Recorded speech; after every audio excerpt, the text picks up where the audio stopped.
जहां एक और रशियन प्रेसिडेंट व्लादिमीर पुतिन द्वारा यूक्रेन के अगेंस्ट लॉन्च्ड स्पेशल ऑपरेशन के तहत डोनेस्क और लुहांस्क रीजन को यूक्रेन मिलिट्री से प्रोटेक्ट करने की बात कही गई है, वहीं कई एक्सपर्ट्स इस वॉर को मिडिल ईस्ट में स्प्रेड होने की आशंकाएं जता रहे हैं। इस वॉर के स्प्रेड का सबसे पहला असर सीरिया में देखे जाने की उम्मीद है। 24 फेब के दिन रशियन डिफेंस मिनिस्टर सर्जी शोइगु और सीरियन प्रेसिडेंट बशर अल असद की मीटिंग के 1 घंटे बाद ही इजराइल ने दमास्कस पर मिसाइल अटैक्स किए।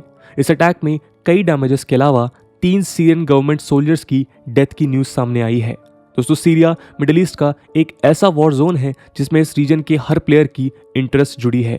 सीरियन वॉर में बशर अल असद रजीम के अलावा Russia, USA, Turkey, Israel, Iran, independent rebels और कई नॉन स्टेट एक्टर्स का इन्वॉल्व होना इसे एक सेंसिटिव लोकेशन बनाता है।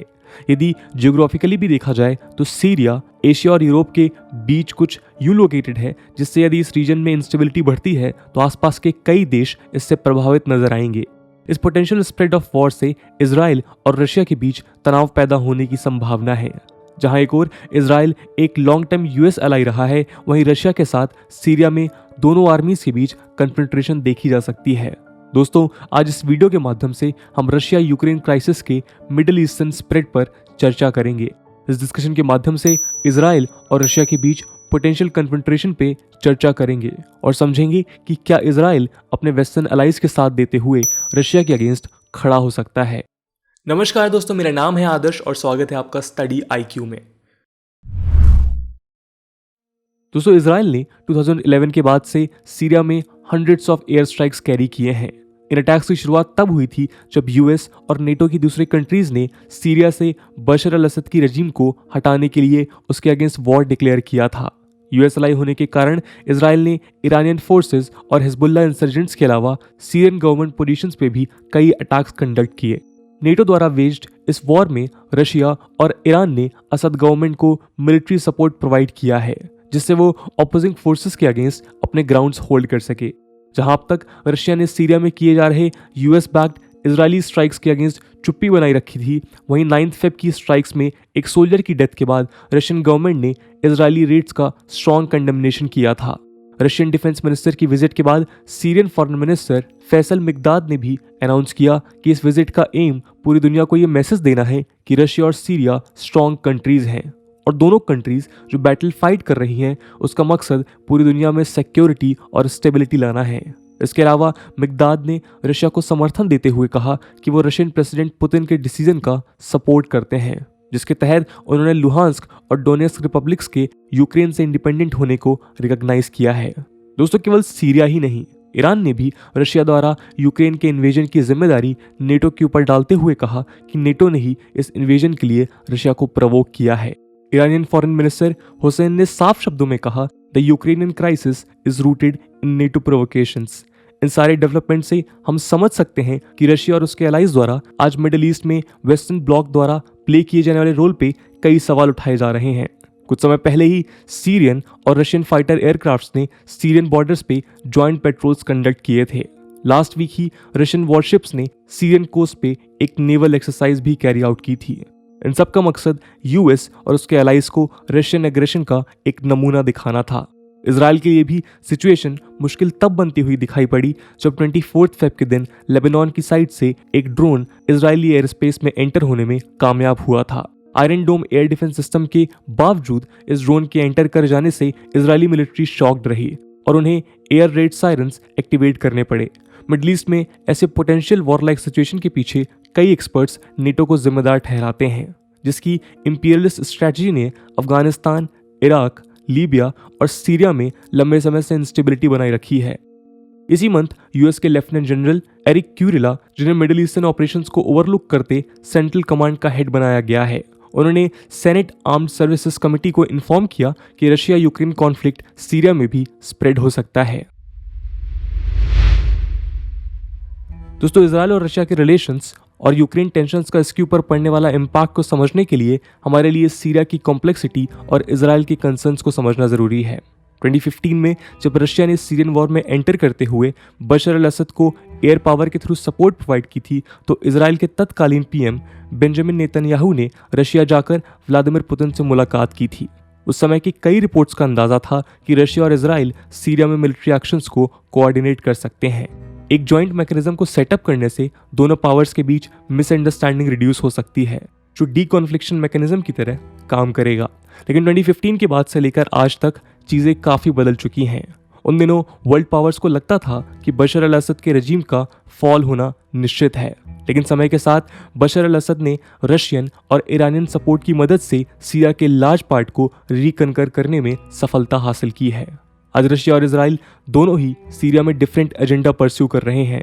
जहां एक और रशिया एक स्टेबल सीरियन रजीम चाहता है, वहीं ईरान सीरियन गवर्नमेंट की वीकनेस का फायदा उठाकर ईरानियन बेसिस पर हिजबुल्लाह को वेपन सप्लाई करना चाहता है, ठीक वैसे ही जैसा उसने इराक और यमन में किया था। और इजराइल हर कीमत पे ईरान को रोकना चाहता है। इन सारे वेस्टेड इंटरेस्ट को देख ये कहा जा सकता है कि सीरिया में ओवरऑल ट्रेंड आज भी अनक्लियर है।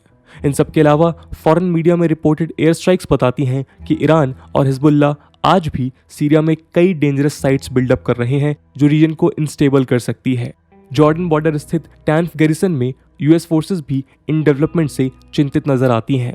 दोस्तों, इन सारे कॉन्फ्लिक्टिंग एजेंडा के बीच रशिया का सीरिया में सबसे मेजर रोल प्ले करना इजराइल के लिए कंसर्निंग है। इजराइल को यूक्रेन क्राइसिस में कोई भी स्टैंड लेने से पहले सारे आउटकम्स कैलकुलेट करने होंगे। जनरली बड़े और ग्लोबल इश्यूज पे इजराइल ने हमेशा यूएस का साथ दिया है, लेकिन सीरिया में रशियन इन्वॉल्वमेंट को देखते हुए इस बार ये फैसला इतना आसान नहीं होगा। इजराइल के लिए अभी सबसे इमीडिएट इशू सीरिया में ईरान का इन्वॉल्वमेंट और हिजबुल्लाह है। इनसे निपटने के लिए इजराइल का रशिया के साथ आज तक जैसे संबंध थे, उन्हें वैसे ही बनाए रखने की जरूरत है। शायद यही कारण है कि आज इजराइल के प्राइम मिनिस्टर और foreign minister Russia Ukraine crisis को लेकर दो अलग रिस्पॉन्स देते हुए नजर आ रहे हैं। यूं तो अभी तक Israeli prime minister Naftali Bennett और फॉरेन मिनिस्टर याइर लैपिड ने एक कोहेसिव फॉरेन पॉलिसी बनाए रखी है, लेकिन यूक्रेन रशिया कॉन्फ्लिक्ट में ये बटे हुए दिखाई दिए। याइर लैपिड ने रशिया को जहां फोर्थराइटली कंडम किया, वहीं बेनेट ने डिप्लोमेटिक स्टेटमेंट इशू करते हुए इस वॉर से इजराइल की दूरी की बात कही है। इन दोनों लीडर्स के स्टैंड्स के बीच ये डिफरेंसेस भी इस बात का संकेत देते हैं कि आज इजराइल वेस्टर्न एलाइज और सीरिया में वेस्टेड इंटरेस्ट के बीच बैलेंस बनाने का प्रयास कर रहा है। रशिया को नाराज ना करने के पीछे और भी कई कारण हैं। Jonathan स्टेंजर foundation for defence of democracies के सीनियर वाइस प्रेसिडेंट के अनुसार इजराइल को सीरिया के ऊपर से फ्लाई करने के लिए रशिया से क्लियरेंस लेने की जरूरत पड़ती है। सीरिया का एयर स्पेस आज रशिया के कंट्रोल में है। यदि इजराइल को जरूरत है कि वो सीरिया में ईरान के अगेंस्ट ऑपरेशंस को जारी रखे, तो उसे रशिया से टैक्टिकल अप्रूवल लेना ही पड़ेगा, और बिना इसके वो सीरिया में अपने इंटरेस्ट सिक्योर नहीं कर पाएगा। जब तक ये मिलिट्री ऑपरेशंस इजराइल के लिए जरूरी हैं, रशिया के अगेंस्ट उसके हाथ बंधे हुए हैं। ये इजराइल के लिए रशिया को कंडेम करने को एक डायलेमा बना देता है। ईरानियन बैक्ड फोर्सेस के खिलाफ इन अटैक्स का सिग्निफिकेंस ये भी है कि इससे जो ईरानियन मेड वेपन्स लेबनान तक सीरिया के रास्ते हिजबुल्लाह के पास जाते हैं, उन्हें इजराइल रोक लेता है। लेकिन अगर इजराइल ने रशिया को आउटराइटली कंडेम किया, तो ये पॉसिबल है कि इजराइल के लिए रशिया सीरिया में मुश्किलें क्रिएट करेगा। यही डायलेमा इस बात की वजह है कि पिछले महीने इजराइल ने रशिया को अपीज करने के लिए यूक्रेन में बाल्टिक सीज से जाने वाली इजरायली वेपन्स को डिनाई कर दिया था। लेकिन कल ही इजराइल ने फाइनली यूक्रेन पर अटैक्स को कंडेम किया है। पर इंटरेस्टिंग बात यह है कि इन कंडेमनेशन में भी उसने रशिया का नाम बिल्कुल नहीं लिया है, जो ये दिखाता है कि इजराइल बिल्कुल नहीं चाहता कि रशिया उसके लिए सीरिया में प्रॉब्लम्स बढ़ाए।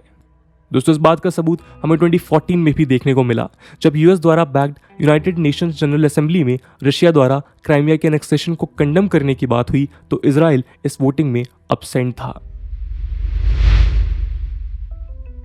जहां एक और रशिया यूक्रेन कॉन्फ्लिक्ट से आज यूरोपियन नेशंस खुद को किसी अपकमिंग वॉर के लिए प्रिपेयर करते नजर आ रहे हैं, वहीं कई एक्सपर्ट्स का मानना है कि यदि ये कॉन्फ्लिक्ट फर्दर इंक्रीज होता है तो इसका इम्पैक्ट मिडिल ईस्ट पे सबसे सीवियर होगा।